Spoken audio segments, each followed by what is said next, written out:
ఆ భయాన్ని లోపల పెట్టుకొని ఆ కర్తవ్యం అవ్వదు అని తెలిసినా తండ్రి చెప్పిన మాటలను పాటించాలి. కాబట్టి ధైర్యంతో కర్తవ్యనిష్టకు పూనుకొని రతి వసంతులతో ఆ మారగణాలతో శివధామానికి వెళ్ళాడు. వెళ్ళి ఇంతకు ముందు కంటే బహు విధోపాయాలను ప్రయోగించాడు. అనేక విధములుగా ప్రయత్నించాడట మదనుడు. శివప్రభువునకు ఎట్టి మోహము పుట్టలేదు. తేజోహీనమైన ముఖంతో పీరించి చెంతకు వచ్చాడు. అనగా బ్రహ్మగారి దగ్గరకు వచ్చి మరలా అంటున్నాడు, ఓ పితామహ, శివుని విషయంలో నేను మరలా పరాజయాన్ని పొందానయ్యా.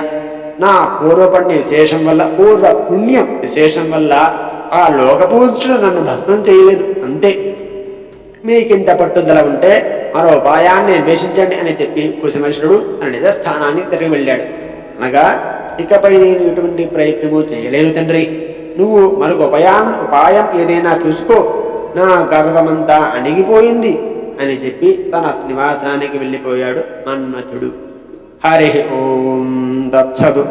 ఇంతటితో మారగణముల పుట్టుక అనే ఘట్టం పరిసమాప్తి. రేపటి వీడియోలో బ్రహ్మవు జ్ఞానోదయమగుట అనే ఘట్టం గురించి తెలుసుకుందాం. స్వస్తి.